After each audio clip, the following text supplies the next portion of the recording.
Welcome to Just DAO It, the podcast for people starting DAOs. I'm Adam Miller, and I'm your host. I'm the CEO of MyDAO, which provides legal entity solutions for DAOs. And prior to starting MyDAO, I did consulting for people starting and operating DAOs. This is the second of two episodes this week. In the first, we covered a couple weeks of DAO news with our guest, Nathan Phillips. And now we're going to go deeper into an interview with you, Nathan. So welcome to the show. And for this episode, I'll kick things off with a little bit different of a question for your introduction. Would you tell us all a little bit more about how you got into Web3 and DAOs in the first place? Yeah, about a couple years ago, early 2020, when the world came to an end. Right before that happened, I just put all of my eggs into the retail basket, launched a brand new business with a partner. We had barely just taken down our grand opening sign when we had to put the grand closing sign. So I had plenty of time on my hands. Finally figured I would get into this whole blockchain cryptocurrency thing that I've been hearing about. And so dug in, and the deeper I went, though, just the more fascinated and interested I became. Classic story of, kicking myself for not getting involved in it years and years ago when I first heard about it. And then my introduction with DAOs came when I started working full-time in Web3 with a protocol organization. And it was in the process of converting to a DAO. I'd never heard of it before. And again, just the same thing as with Web3 in general. The more I dug into this concept, the more it resonated with me and really just has captured my imagination. Ever since then, it just spoke to the values that I'd always carried and always felt and believed, but never quite had the vehicle to put them into. And DAOs just opened that up for me. So what were some of those things that you've always kind of felt and believed that DAOs give you the opportunity to now express?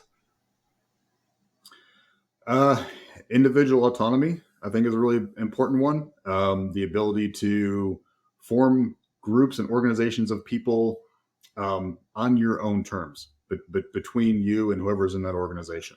And then with crypto, unlocking the incentive mechanism for that blockchain cryptocurrency just unlocks the ability for people to get value from it beyond just kind of, I guess, the value-based intrinsic value. Because I've joined lots of communities. I've started some organizations, some volunteer groups. I'm still in volunteer groups now, and I do it because they're perpetuating values that I believe in. Whether it's environmental impact, support groups for people, that's good. And I'm still doing that. But having the blockchain and cryptocurrency really unlocks that incentive mechanism to add more to it. And it gives you a lot more freedom then, I think, to for individuals to associate and to come together and create something of value that can then perpetuate beyond maybe just where they are, just what single value is. And it seems to be a way, I think, that we can, I guess, another aspect of DAOs, one of those original values that really spoke to me, is that it's a vehicle to shift the narrative of power, profit, and privilege in our society, which has, I think, is becoming more entrenched, I would say, at least in Western society, because that's what I'm familiar with. Power, profit, and privilege tend to go hand in hand, and they seem to be becoming a smaller circle.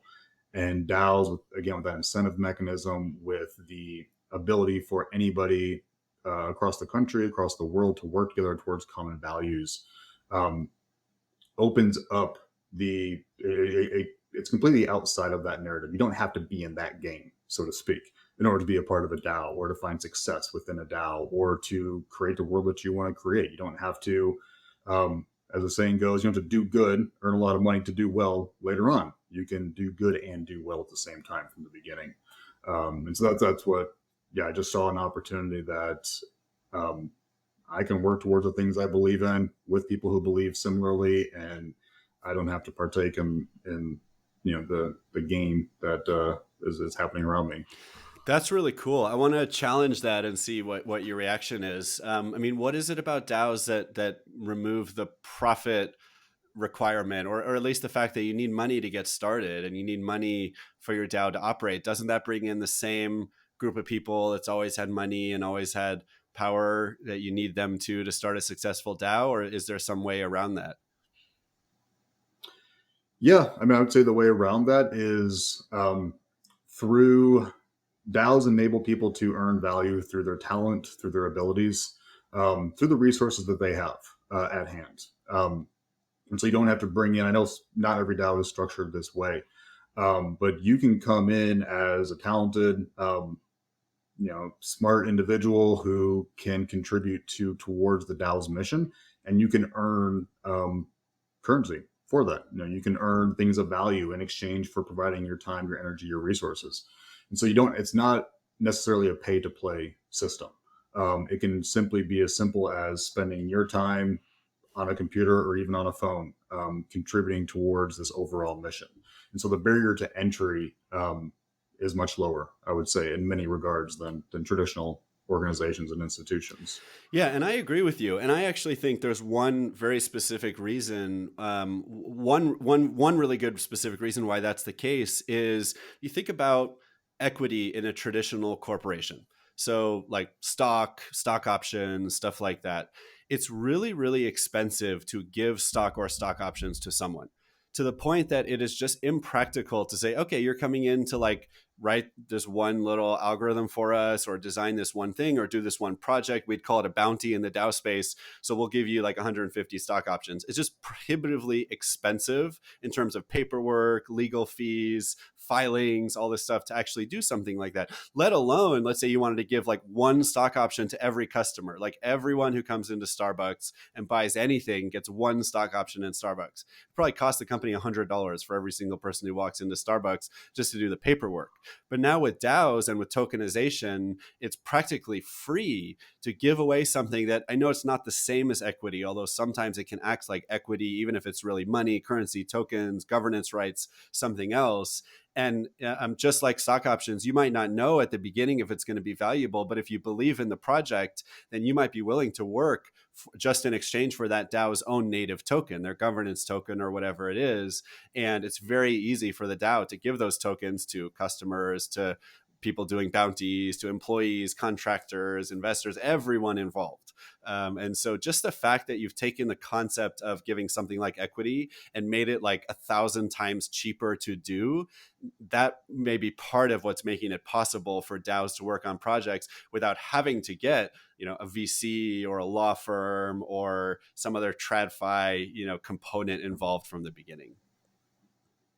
Yeah, and I think another important part of that too is that in the traditional startup firm, in order to issue those expensive stock options to involve your attorney, your lawyer, your investors, et cetera, like it's an expensive road to get there.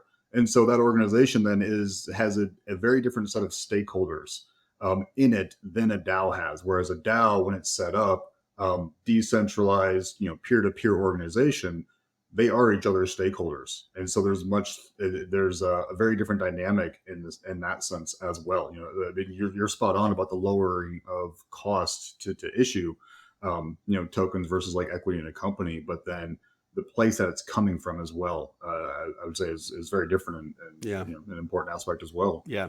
And I guess too, it also makes it possible to do this granting of something like equity anywhere in the world, regardless of the rule of law and the government and the legal system that's in place. There's a lot of places where even if a company said they were giving you stock options, you wouldn't really know if you're ever going to get that stock or see anything as a result of that, because the entire economy could shift overnight, or a government could come in and invalidate or socialize industries.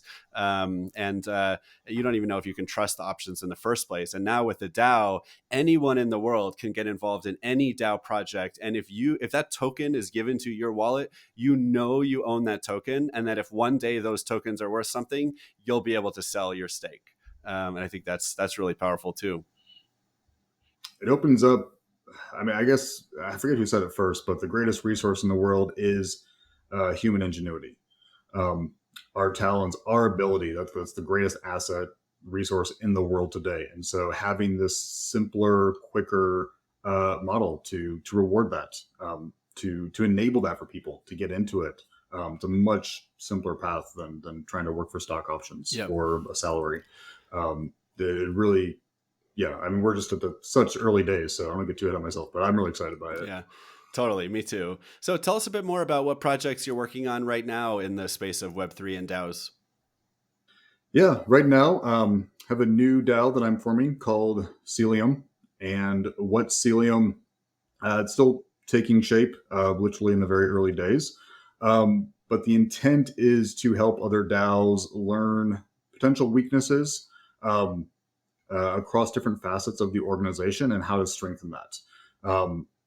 The DAO tooling landscape can be, I mean, it's huge and it's often disconnected, so it can be difficult to learn. It can be difficult to know what's out there, and also how to actually run a DAO, like internal organizations and operations. Um, Everyone's doing it a little bit differently. Everyone's learning from each other, but again, it's can be, since it's so new, a disconnected space, and there's a lot of, I think, gaps of information out there. So what we're trying to do at Celium is learn how to look at a DAO across potentially hundreds of like connections and networking points across it, and see what's working well, what's not working well, where things could be strengthened, um, and where they could be better supported, or even just like what needs are in the space for DAOs right now. Like if there's 20 DAOs having the same issues, like what tools could we then build, or resources could we provide to strengthen the overall ecosystem. Um, so really trying to figure out, I think, all those different aspects right now, of ways that we can look at a DAO and study how its decentralization is, how its transparency, social impact, and then resilience, in order to bolster it up and improve it. And being a DAO, being open source and sharing that with others. Yeah, that's awesome. And I've seen, Nathan, some of your writing and heard some of your ideas in the past too. And I don't know if I've ever seen someone actually who's taking such a thoughtful approach to figuring out what the next big opportunity is in the space of DAOs, and how best to go about approaching that. So I'm definitely a big believer in whatever you guys end up doing at Celium. I'm curious, as someone who's been involved in DAOs in the past and is starting a DAO now, what does that mean to start a DAO yourself? Like what are the steps you're taking? Where are you at in that? What's next? Great question. I am still figuring that out. I've helped launch a couple others, and they were with a group. It sort of sprung up just in conversation. So I haven't done this, as on my own. I mean, I'm not per se, but it kind of feels like that. Being a builder, a founder, very early days of something, often feels alone. But right now, my approach, right or wrong, is to I call it the ICD: invitation, challenge, and discovery. And I've been in an early form of that, like an early loop of that, where I invited a bunch of people to talk to me about what's happening in DAOs, things that they see happening, needs that may be in the space, and then trying to publish those discovery results. And so now would be like another iteration of that loop. Now that I'm finalizing those results, doing some more discovery myself, talking to others, getting feedback on it, kind of creating that endless loop of invitation, issue a challenge of what we're going to do next, and then discovery. And hopefully, I mean, that's again, right or wrong, we'll see as this goes on, but that's the approach that I'm taking right now.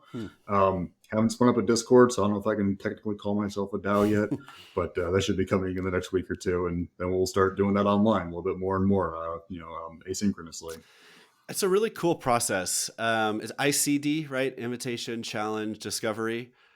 Hmm. It strikes me as being similar to design thinking, but more engaging and inclusive of the people who you're learning from. So I don't know, are you familiar with design thinking from the corporate world? Yeah, I've dabbled in that in the past. hmm Yeah.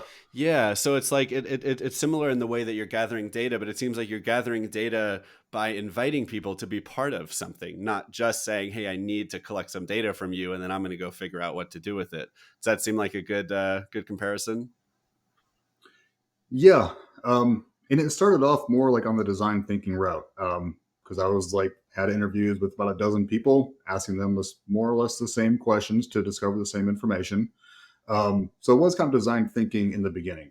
And this is a challenge, I think, with DAOs. When one person has an idea, they want to start a DAO. How do you transition from one person into a group? How do I, remove myself from like an assumed leadership role, since I'm the one organizing everything right now? Um, and the ICD method is something I learned from someone who worked with decentralized community building around the world for about 20, 30 years. Um, including at the United Nations for a couple decades of that. So this is the model that he used. Said it worked pretty well cross culturally. So I'm trying to transition from kind of like design thinking, where I'm the guy in the front of the room with all the sticky notes, drawing things on the board, to hopefully now it's just a revolving cast of characters, going up to the board, drawing their thoughts and rearranging and working together. And so, yeah, just inviting, I need to invite people to get them into the room. So we can have more than just me standing up in front of it. Because I don't want to be the only guy standing up in front of it. I need a lot. There's a lot smarter people out there than me, and I need them in the room if we're gonna, do good things. And so inviting them to come in, telling them what we're working on, what the challenges are. They can bring their own challenges to the table too. It's all pitch in and work on what actually makes the most sense, what's going to be the most helpful, and then whatever comes out of that, we just keep iterating and evolving. Very cool. So it's a good lead into the next question, which is, what is the most common challenge you've seen DAOs face in their early stages, and maybe that you're expecting that you'll face in your early stages, or maybe you already have? And how would you recommend that people address that challenge when they're starting their own DAOs? Yeah, I think one is the one we just walked through. How do you get from I have an idea to a community of 20, 30 people, that are active and engaged and involved? Again, this is the route that I'm taking for better or worse. I don't know if it's going to work out. We'll see. The second, I think, is one we covered in the first episode, talking about the legal and financial challenges. That's a very real thing. And there's a camp out there I know that says just do it, just go for it. Deal with those issues later when they come down the road. I guess I'm a little more conservative in the approach of I wish I knew how to do it so that there wouldn't be headaches down the road. But it's simply something that's unknown right now. So those are two big ones. And then one actually that I'm working on, a third one, is understanding the DAO tooling landscape. Last year we just saw an explosion of tools and resources for DAOs. And there's a graphic that goes around, an image that has them categorized. Like, here's your treasury management tools that you can use. Here's one for information management. Here's governance. So what I'm working on right now, because I've seen that dozens of times, that graphic, and it's like, I know the names, but I don't know who they all are. I don't know what the differences are. So one project I'm working on, one of the first public goods, I guess under the Celium name that I'm putting together, is taking that graphic and making an interactive version of that, where there's all those brands are linked out, but there's also like at least 1 to 2 sentences explaining what it is, maybe showing some differences between these tools. Because when you're starting a DAO, should you go with CharmVerse or Wonderverse or Clarity? Like, how do you know which one's right for you? You can go and test them all out, but there's dozens, if not hundreds of tools out there, and that's a very time-consuming process. So at least getting a foothold on what that looks like. Because if you don't know, you don't know right now when it comes to DAO tools. So I would say that's a big challenge, and it's one that I'm for my own need, one that I'm addressing. Yeah, that's awesome. Is that the one by Koopa Troopa, the graphic?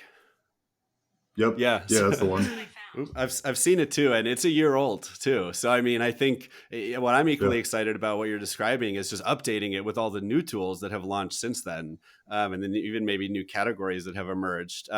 Before I started my DAO, the consulting I was doing for people, a lot of it was very related to that graphic. I had my own kind of a capability model for DAOs. Like, what are the different capabilities you kind of need to put together to be able to have a DAO? So like governance and voting, treasury management, collaboration tools, task management, maybe a few other things that seemed like they were really common amongst DAOs.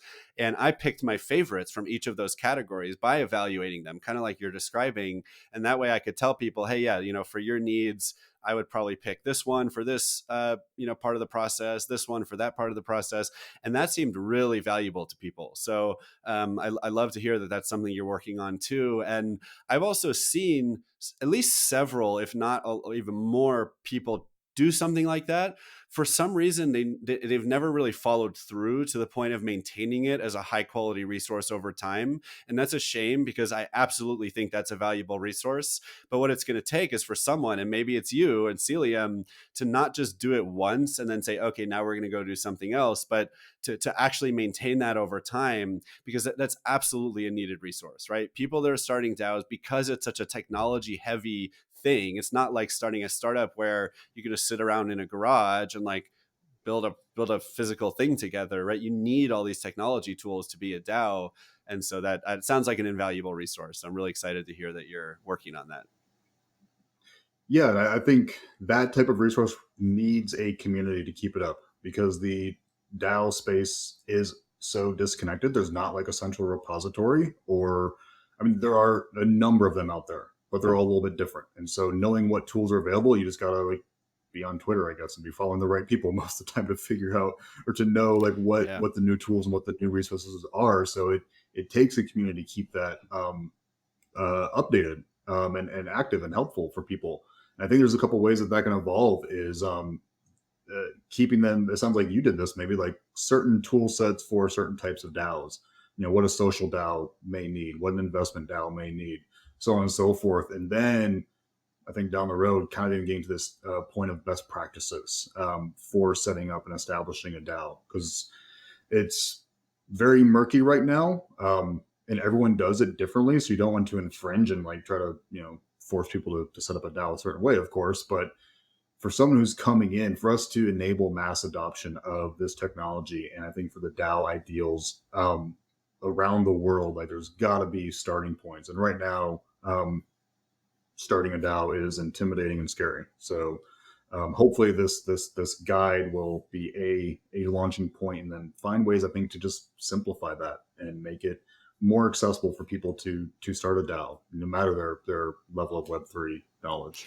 Yeah, that's awesome. So speaking of tools, one of the questions I like to ask all my guests is, do you have a favorite or just a fun, exciting new tool that you've seen recently that you think would be fun to share with everyone?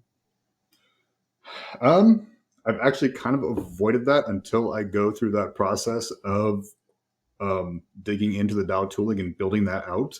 Um, I've been playing around a bit with CharmVerse.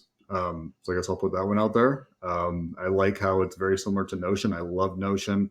Um, and CharmVerse is very similar, but it's built for DAOs in mind. So I think that would probably be top of my list right now. Cool. Yeah, CharmVerse is very cool. I was very impressed by how they seem to have duplicated or recreated almost all of Notion's features in a short amount of time with a small group of people. So they must be just like brilliant engineers putting that thing together. So I haven't used it extensively, but I mean, Notion's been around for so long. It's a huge team that builds it. So yeah, I was also really impressed to see what CharmVerse seems to have done so far. And I'm excited to play around with it more at some point.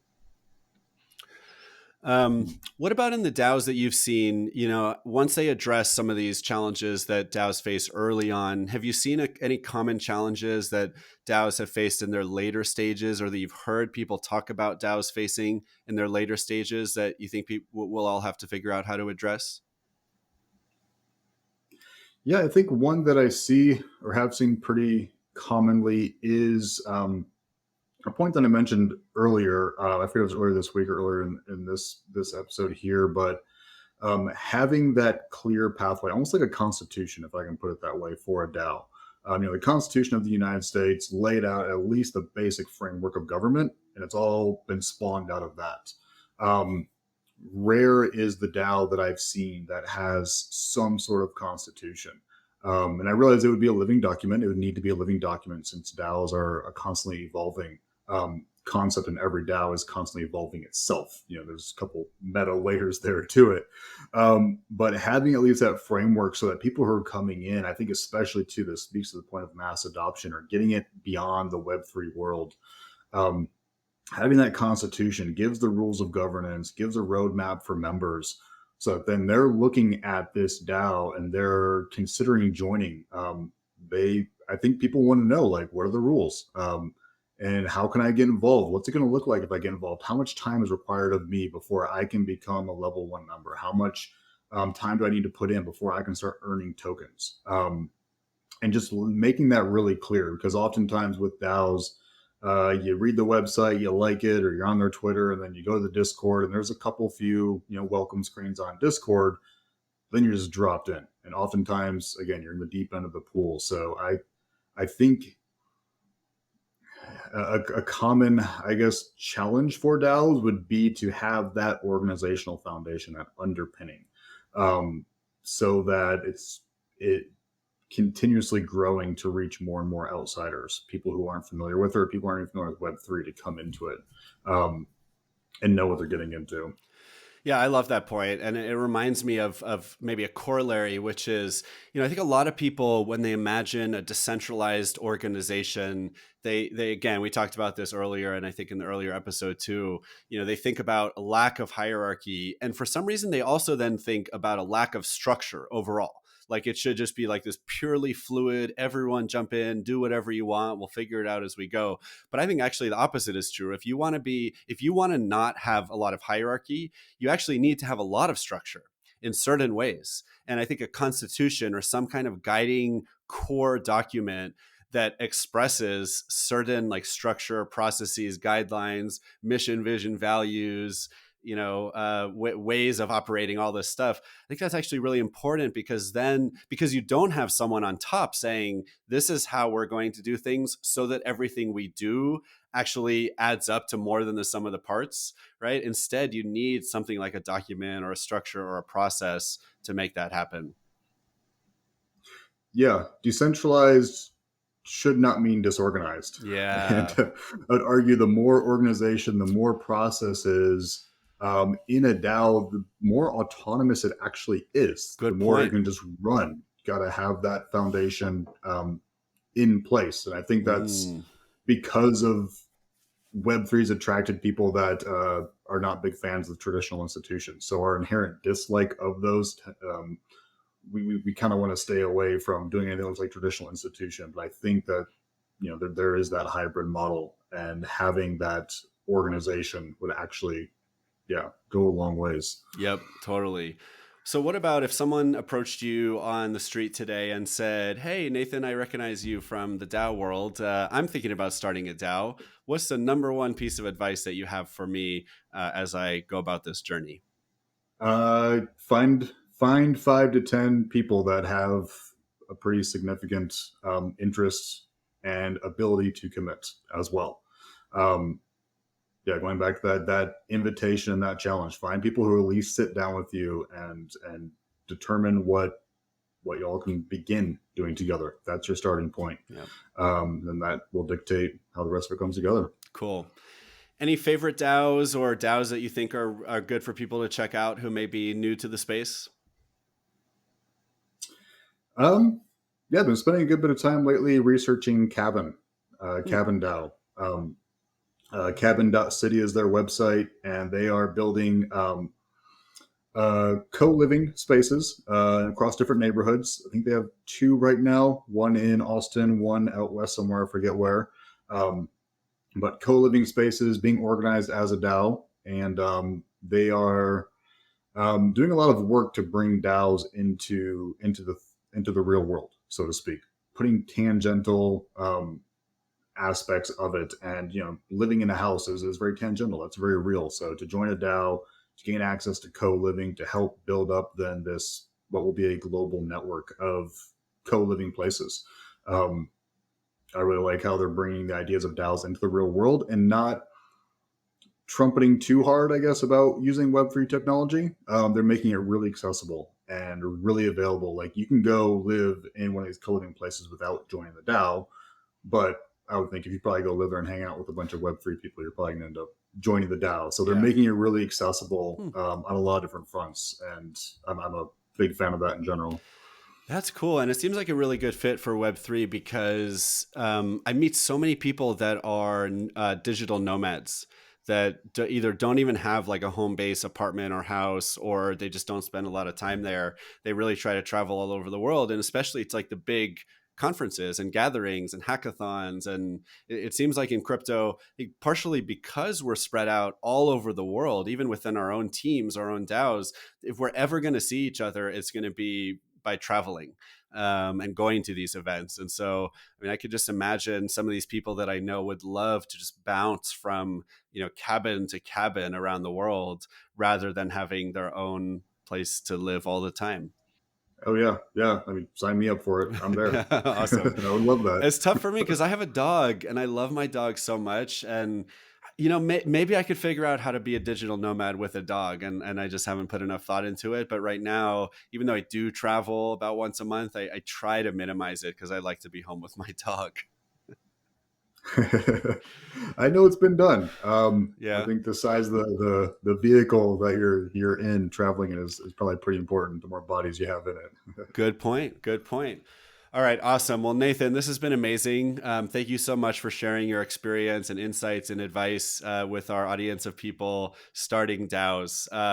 Where can people find you and your project on the web and on social? Yeah, find me on Twitter at Nathan B. Phillips, and Celium is on Twitter as well at Celium DAO, CELIUM DAO.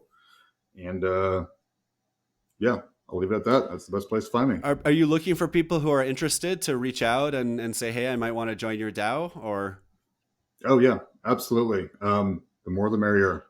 Anybody who has interest across the different fronts, there's a lot of challenges.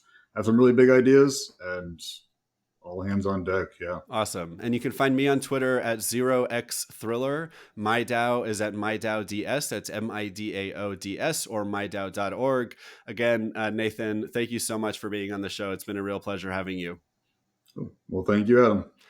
And are you thinking about starting a DAO? Just DAO it.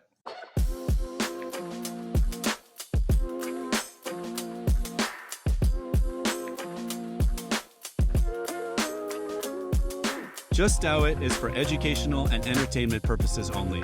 Just DAO It does not contain any legal or financial advice. My DAO also does not provide legal or financial advice, and nor does your host, yours truly.